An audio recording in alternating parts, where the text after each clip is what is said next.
Welcome to Selected Topics in Law Enforcement. My name is Derek Pike, and if anybody else joins us, they can just catch up. I'm just going to give a brief lecture on the 3 chapters, mainly chapters 2 and 3, and some of the material that I think is important. I'll let you know, and we'll talk about it.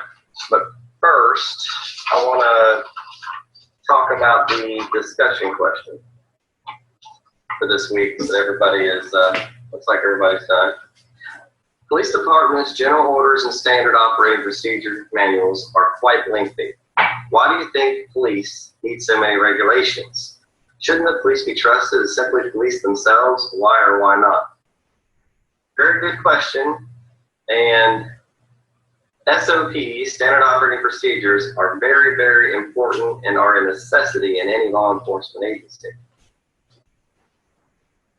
We have, at the Sheriff's Office I'm employed at, we have a policy for almost everything, every procedure, evidence, drugs, use of force, traffic stop, responding to scenes. We have a procedure for everything, guidelines to follow.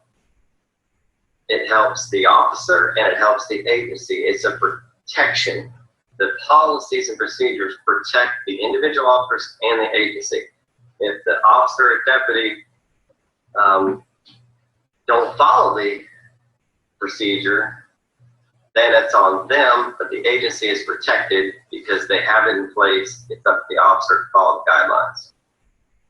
Some agencies police themselves, others have outside agencies. We in Florida, we use FDLE, Florida Department of Law Enforcement. If we have an officer involved shooting, FDLE, an outside agency, will come in and conduct the investigation. Anything serious, anything involving the firearm, they will investigate.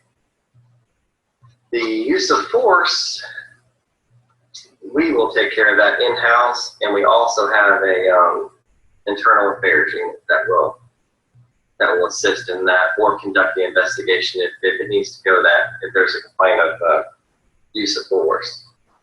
They also have civilian review boards, outside sources that some agencies use. We don't use them, but some agencies do use outside sources to conduct internal investigations. This is good and this is bad. Civilians are not law enforcement officers. They're not familiar with the SOPs, the different use of force matrix, and different things of that nature. And now you're going to depend on them to dictate whether you did it properly or not. That's kind of up for debate for some people. But we still use them. It's still nice to have an outside source evaluating your particular situation. Any other questions with the discussing question, feel free to just email me or call me during office hours and we can discuss it further. This will be a short live session. I'm going to try to do it within 15-20 minutes just to touch on some of the high points. I also have a PowerPoint that I have posted online, and I'm going to stay in line with that PowerPoint. I'm also going to go along with the book. So we're going to start off at chapter 1, page 5, or PowerPoint number 1. Police History and Organization, chapter 1. How the entire U.S. criminal justice system, including the police, evolved from the English law enforcement experience. 17th century and thief takers. Private citizens paid by the king for every criminal they arrested. Think about this. This is going way back when you had the public policing themselves. Thief takers received a reward plus thieves' force, arms, money, and property. Now, this job is dangerous and corrupt because private citizen was probably looking out for his best interest because they had no guidelines. The system generally created more crime than it suppressed. We're just just talking about in chapter 1 is just strictly just some history. We're going to touch on a couple of things that's in the PowerPoint. Another person who's actively involved in the history is Harry Fielding. Novelist, provided first official crime report. He was the founder of the Bow Street Runners, led to large organized civilian police department in London. The Bow Street Runners, if you're not familiar with them, were a small investigative group, actually investigated crimes. They were private citizens who were not paid by the public funds, but were permitted to accept thief takers' rewards. He also created the first civilian horse patrol in London. Just to give you a little bit on him. Next person we're going to talk about is Sir Robert Peel. Peel is credited with establishing the first English police department, Peel's Police, the Metropolitan Police for London. Concerned with preventative role of the police and positive relationship between police and the community they served. The basic mission for which the police exist is to prevent crime and disorder. The control of the new police was delegated to the Home Secretary, a member of the democratically elected government. Thus, the police, as we know them today, were, from the very beginning, ultimately responsible to the public. Peel has become known as the founder of modern policing. However, it must be noted that he was never a member of the police department. His link to policing comes from his influence in getting the new police bill passed. The early London police was guided by Peel's 9 principles. The 9 principles, I'll touch on a few of them. They're on page 8 in your book. The basic mission for which the police exist is to prevent crime and disorder. The ability of the police to perform their duties is dependent upon public approval or police actions. Police must secure the willing cooperation of the public.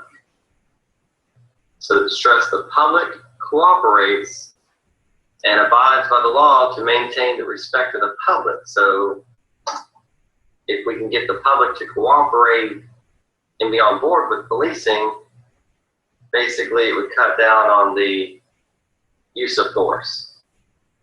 Police seek and preserve public favor not by not catering to public opinion, but by constantly demonstrating absolute and partial to service to the law. But you can look at those 9 principles on page 8.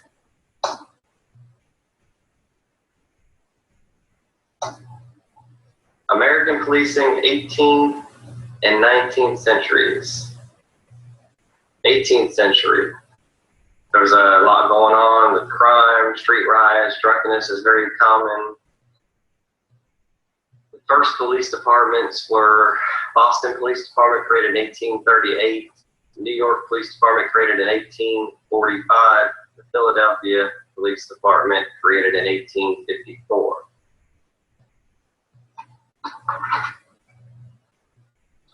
19th century is, we had a lot of brutality, corruption, politics dominated police departments. Police enforced whatever political party was in power. Role of the early police officer's job. The role of American urban police in the 18th and 19th centuries was different. Early police performed many duties they didn't perform today, such as social services. Officers patrolled on foot, relying on brutality, basically using force to get what they wanted accomplished. The frontier experience, sheriffs and town marshals, federal marshals, the military, state police agencies, and private police. Moving on to the 20th century. Theodore Roosevelt Technology. Technology has played a major role in policing in the 21st century. I mean, the way that technology is involved, it's really helped policing try to stay ahead of the criminals. Boston police strike. That was that was the most significant event in history in 1919, where 1,117 men, the Boston Police Department went on strike. Rioting and looting immediately broke out. All the striking officers were fired and replaced by new recruits. It's a big staple in our police history.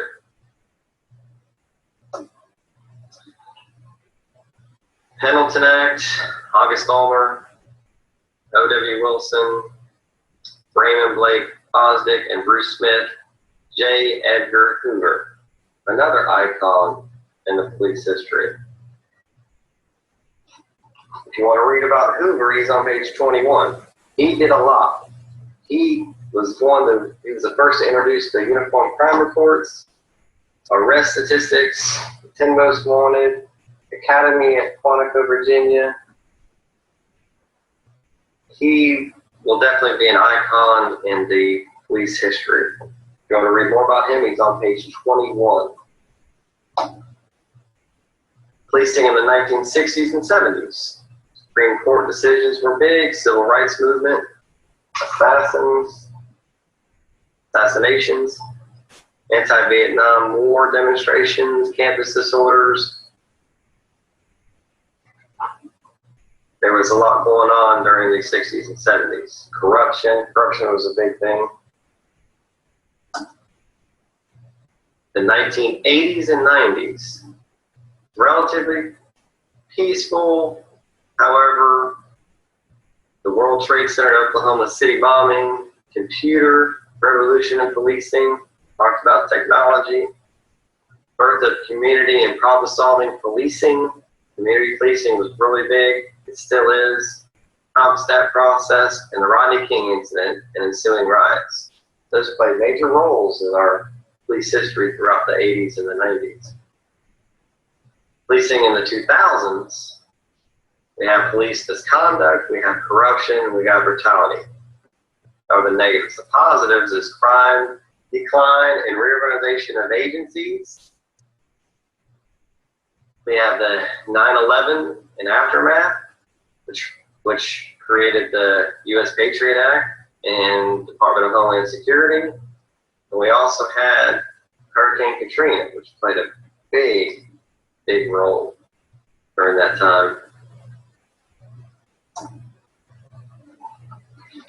And that is chapter 1. We just basically touched on just some of the key points in history. We're going to move on to chapter 2. Organizing public security in the United States. Metropolitan law enforcement, operated by cities and large counties and towns. Managed by police chief.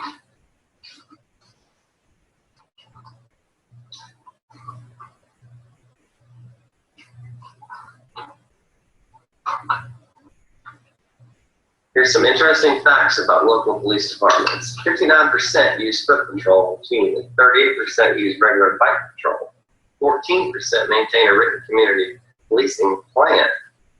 58% use full-time community policing officers. 60% have problem-solving partnerships or written agreements with community groups. 43% use full-time school resource officers.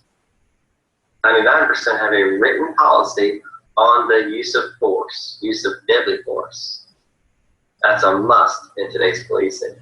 90% have a policy on the use of non-lethal force.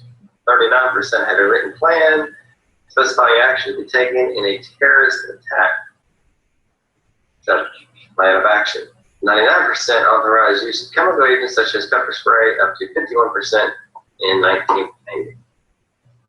Any questions so far? Yeah.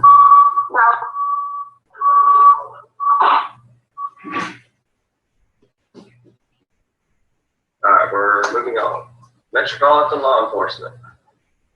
Arresting law violators, performing routine patrol, investigating crimes, enforcing traffic laws, providing crowd and traffic control, issuing special licenses and permits, all part of Metropolitan Law Enforcement.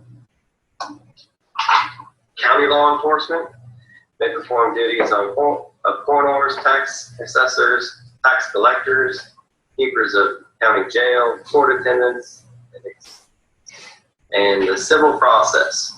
Here at the Sheriff's Office, where I work at, we do all the civil process. We have the court system, we have deputies in the court system, in the clerk's office, and they do all the civil, both sworn and non-sworn.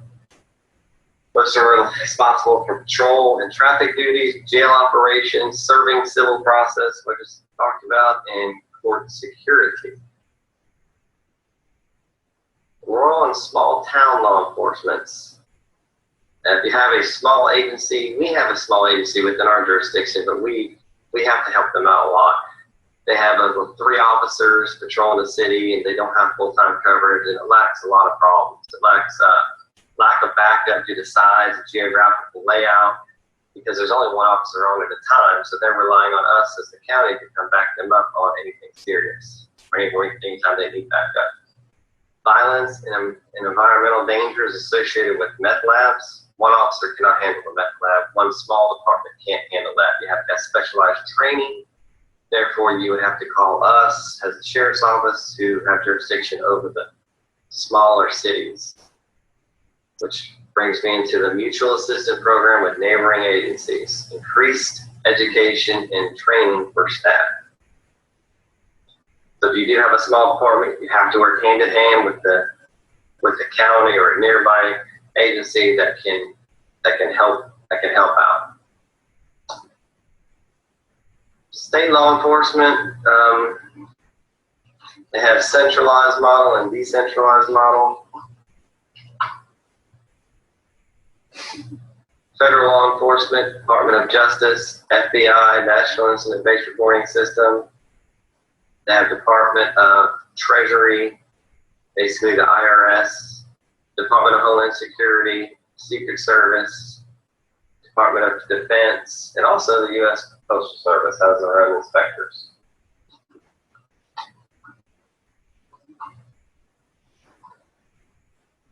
International police, worldwide organization established for developing or cooperation among nations regarding common police problems. You have a lot of scams that develop outside the U.S. and solicit money inside the U.S. And of course, we have to use outside agencies to kind of help with those investigations, which that would be one of them I'd work with, would be Interpol. Tracks and provides information to other law enforcement agencies, exchanges information and technology, analyzes the major trends of international criminal activity. We have a lot of scams where people get phone calls saying their family members are in jail in Mexico, and send them money immediately because they got to get out of jail and they want out. So these people, thinking their relatives and loved ones are in jail in Mexico, send money, Western Union, to them, thinking they're trying to help a friend or family member out when they're really just sending money to the bad guy. And when they finally get in contact with their friend or relative, or they think they're in jail in Mexico, they're fine living wherever they live and going on about their business. It's all a scam to get somebody to send money to them. Of course, it'd be outside our jurisdiction, so we would use other resources.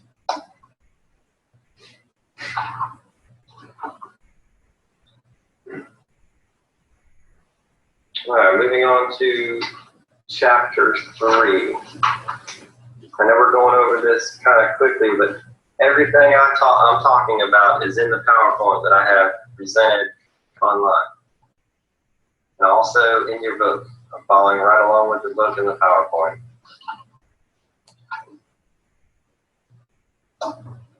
Organizing the department. Division of labor, management, leadership, organization model or structure, chain of command, span of control, delegation of responsibility and authority. unity of command, rules, regulation, and discipline. Organizing by personnel, civil service system, method of hiring and management government employees.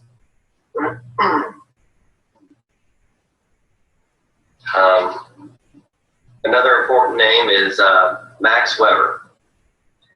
He's the father of sociology. He gave a bunch of information for this model: hierarchy, promotional based on professional merits and skill, department based of a career service. He did a lot. He's on page 71 if you want to read what his how he contributed to the new police model. Management is the process of running an organization so that the organization can accomplish its goals. Leadership is an essential element in any organization. Leadership is based on inspiration, not domination, on cooperation, not intimidation. So it's very important to be a good leader, be a good supervisor, and lead by example. I'm sure everyone has heard that phrase before. We have sworn and non-sworn civilian personnel, sworn members, police employees given traditional police powers by state and local law enforcement. Non-sworn are police employees without traditional police powers, generally assigned to non-critical or non-enforcement tasks. For example, like civil process. Remember I said we had ones that work in we do nothing but civil process and work with the judges doing court orders and through that process, those are all non-sworn personnel because they're working in an office.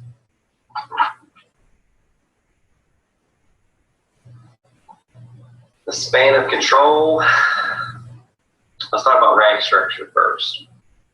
First you have the police officer, then you have a corporal or master patrol officer. Ours is a little different than this.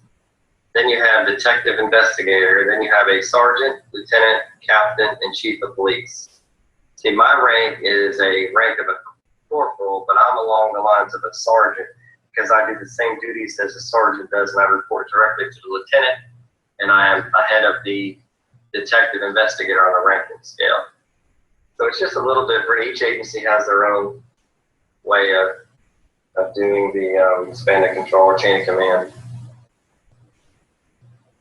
The chain of command is the hierarchy of authority. It involves the supervisor, worker relationships throughout the department, where each individual is supervised by one immediate supervisor. Like everyone has one person they report to. You can't jump ranks and go straight to the captain or straight to the lieutenant. If my employees who work for me have to go to me if they have any issues or any problems, and I take it to the next line of supervision, which would be my lieutenant.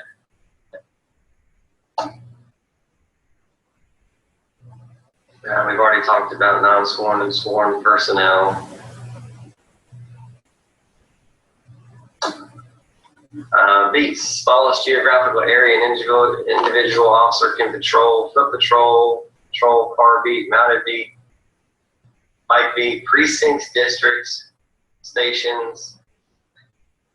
I'll give you an example of how we operate. In my county, we have 13 zones. We have a deputy assigned to every zone. So we have 13 deputies working at all times. We also have a canine, sometimes two canines out, one in the north end of the county, one in the south end of the county. And we also have 3 supervisors out. Each supervisor is responsible for, say, 3 or 4 zones in its district. So those 4 guys that work under me would come to me, or I would deal with anything going on in that particular district of those 4 zones. And then a sergeant or another supervisor would deal with the other districts or zones and the deputies within their zones.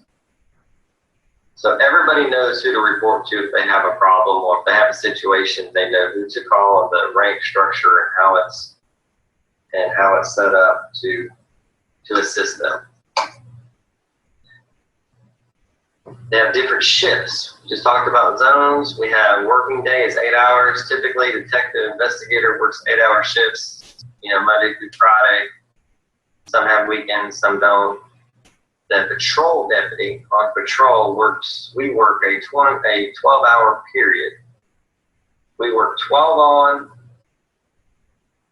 and we have a day shift and a night shift. So 12 hours for daytime, 12 hours for nighttime. We work two days, and we're off 2.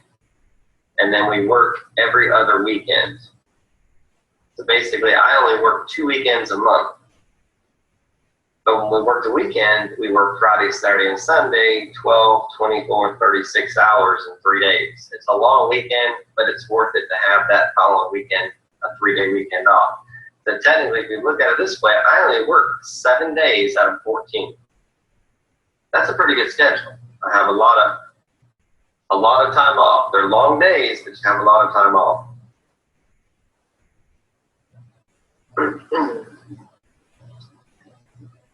Of course, you're subject to call, and you get called in at any time. If there's something happens, they can call you in.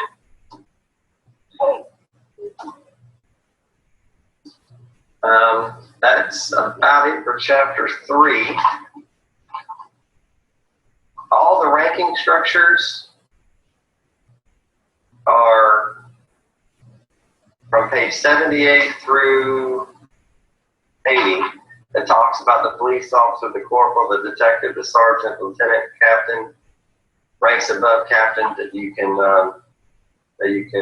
read. Is there any questions? Yeah.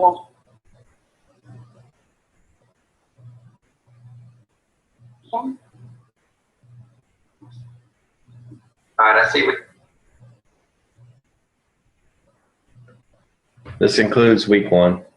Thanks.